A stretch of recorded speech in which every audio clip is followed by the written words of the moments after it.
Hello everyone. Today's book is called Moonlit Bamboo Forest. If you enjoy these audiobooks, consider subscribing and liking the video. Thank you, and let's begin. Moonlit Bamboo Forest, Volume 1. When a small town boy looking to leave his sleepy hometown behind gets lost in a bamboo forest at sundown, what long-forgotten dreams will he encounter? Between the rustling emerald curtain of foliage, in a spot where the croak of frogs and shrills of cicadas meet, lies a corner of the forest that is withered and dry, just near the wetlands beneath the mountain crags. The bamboo forest of Mount Chingsa is the verdant home to many fables. After a spell of rain, a cadence of drips and drops can be heard bouncing from the bamboo leaves and hollow bamboo stalks. Along a winding path between the bamboo spires came a young boy. He swiftly made his way along the trail, climbing up damp crags and running down its paved mossy course. The leaves of tangled foliage and vines strewn across his path brushed against his skin. The boy finally decided to stop for a rest at a dried and withering spot among the creaking bamboo of Mount Chingsa, tucked away below the mountain rock. The boy clearly remembered the village elder once saying that the rainy season was the proper time for the fox to take its fox wife. Only eyes of a child could ever see the fox bride's crimson sedan chair, and its procession dancing through the forest accompanied by strains of music and thumping drums. The village elder also warned that kids mustn't approach near any such procession. If you wander too close, the fox will snatch your soul away. That's what the village elder always said. "What happens if your soul gets snatched?" asked one of the kids. "Once the fox has your soul, your fate will be forever sealed. Perhaps they will use you for music in their processions, smashing you like a cymbal and beating you like a drum, horns blaring all around. There will be no rest for your soul." The elder would never forget to pose as if she were beating a drum, scaring all the little ones. As the boy grew older, he stopped believing the elder's silly fables. Following the Seeley's wispy trails, he passed through the green labyrinth, accompanied by the faint calls of foxes coming from the thickets along the way. Those crafty creatures hiding deep in the forest will seldom reveal themselves or their boisterous bridal processions to careless treading travelers. The boy was feeling quite low in spirit, kicking pebbles off the road and stomping up the seemingly unnatural stairways along the way, wandering further into the heart of the bamboo forest. The village elder once said that this very forest was once an ancient kingdom conquered by the Geo-Archon. But what did the Geo-Archon look like? Did it have arms and legs or eyes like us? Or was he more like the stone beasts found along the water banks? The herb gatherers that periodically set up shop in the city to sell their herbal ingredients would always bring tales of the ear's right of descension. Listening to their stories, one could only imagine the amazing scene the Geo-Archon descending to the world. But of course, the curious kids could only hope to someday see the great Archon that had been revered for generations with their very own eyes. Was the immovable Mount Chingsa a gift from the benevolent Geo-Archon? Or were the decades of peaceful living that which had already been ordained by the Archon? The answers to these questions lay outside the village, within the aging forest on the mountain. Bubbling with questions and expectations, the determined boy made his way forward beneath the scattered shadows of bamboo leaves. Volume 2. As the moon slowly rises in the night sky, small town boy meets bamboo forest girl. But he is voyaging into the realm of the Adepti, or setting foot in some monstrous trap. Lost among the green bamboo canopy, the young lad soon met an unexpected companion.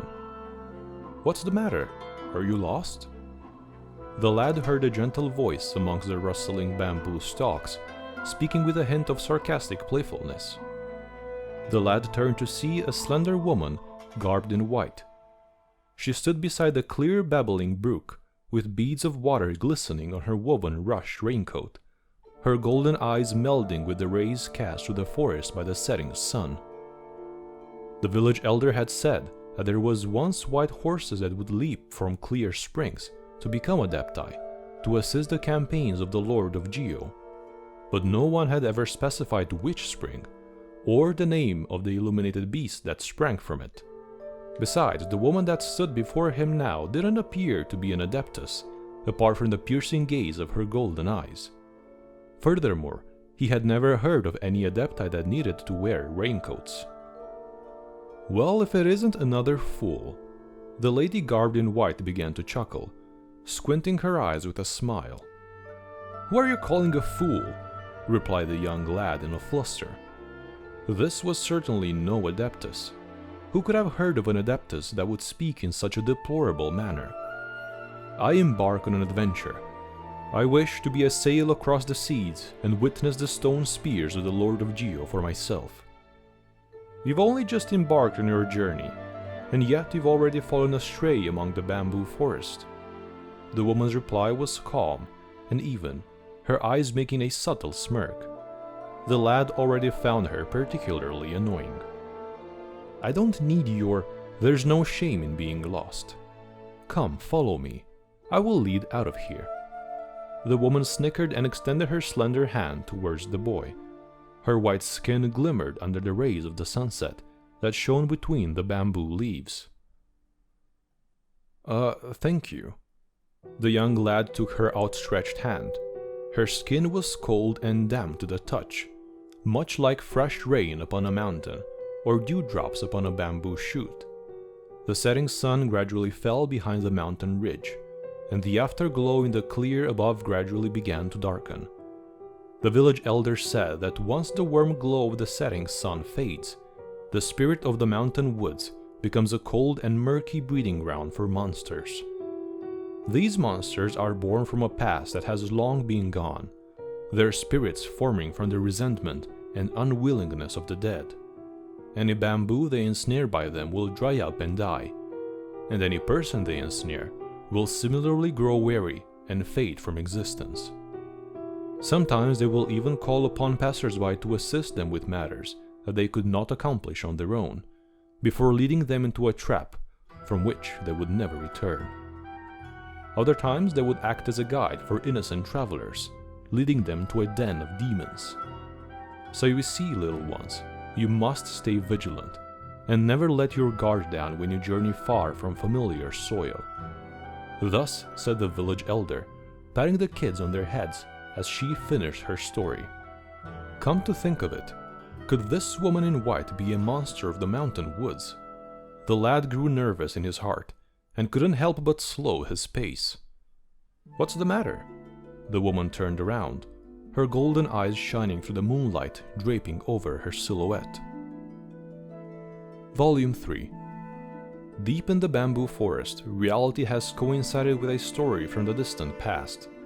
But the crossover ends as the bright moon reaches its peak in the night sky, and small town boy disappears into an undescribable dream. Nightfall seemed to always hasten its approach over the bamboo forest of Mount Chingsa. Gazing upward, the silvery moonlight was scattered amidst the shadows of the bamboo forest's leaves. In a spot illuminated under the moonlight, far from the croaking frogs and chirping cicadas, new bamboo culms had just sprouted from the ground. The bamboo forest of Mount Chingsa is the verdant home to many fables. As night fell, the woman garbed in white began to recount many stories to the young lad, ancient tales that the lad had never heard before. Long ago, 3 bright moons once hung high in the sky. These 3 moons were sisters, their years numbering more than that of the Geo-Archon, and their year of birth dating before the very bedrock upon which Lua Harbor now rests. The moons were daughters of prose and song, sovereign over the night sky. They navigated the heavens above in their silver carriage, alternating with one another thrice a month. If their reign was not promptly passed from one sister to the next, a terrible disaster would occur that very day. These 3 luminous moons shared but one love, The stars of daybreak. Only at the fleeting moments when day and night converged could one of the three sisters pass the fading stars and gaze upon the chambers of the morning stars. Moments later, as the new dawn would break over the horizon, the carriage would quickly ferry the night's sister away. The three sisters shared an equal affection for their one and only love, much like the affection they shared for one another.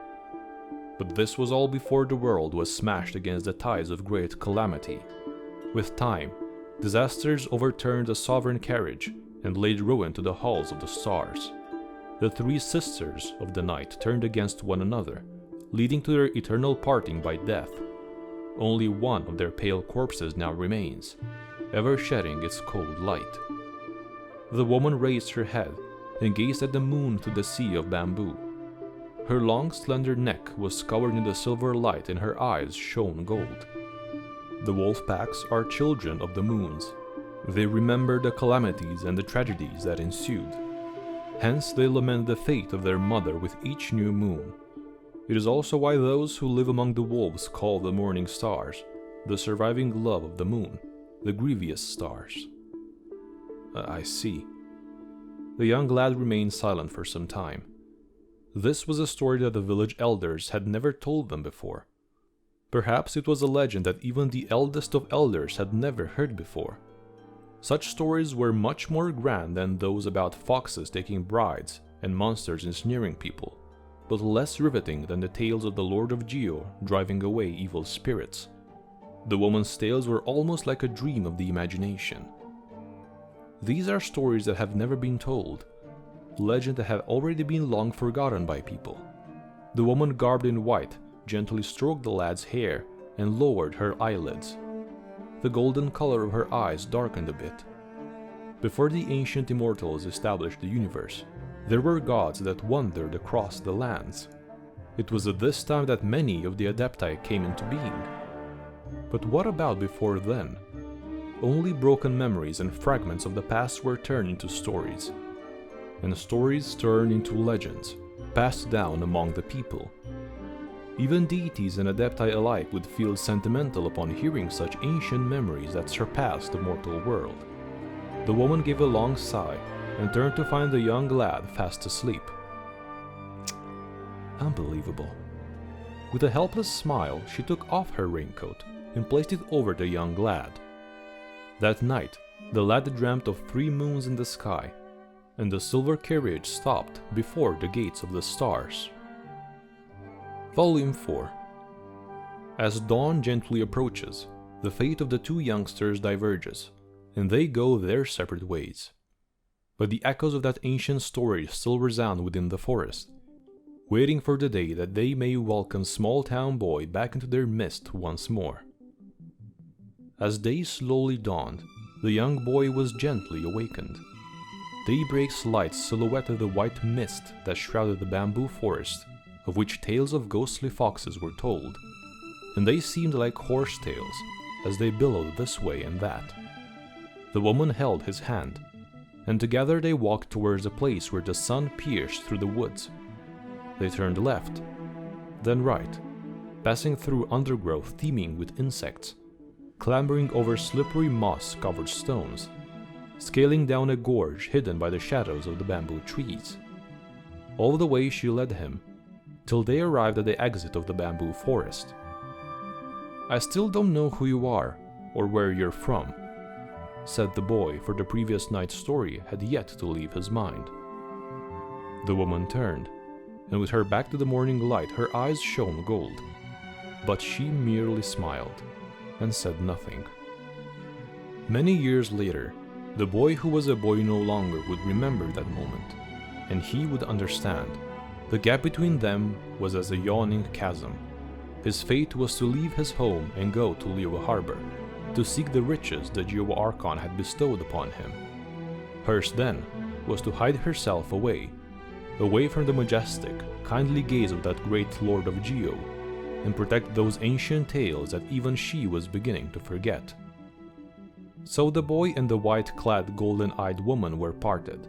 He would pack his things and head for that thriving port city, while she stood silently at the boundaries of the bamboo forest, for in her bewitching eyes she seemed to have already foreseen the young man's fate, that someday, when he was old, tired of the sea and the waves of life, he would slowly return to this mountain village, and there he would live out the rest of his days.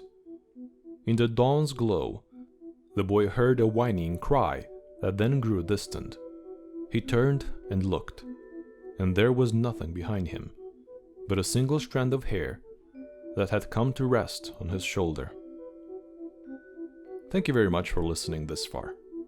Again, if you enjoyed this audiobook series, consider leaving a like and also subscribing to the channel. Thank you so much, and I'll see you next time.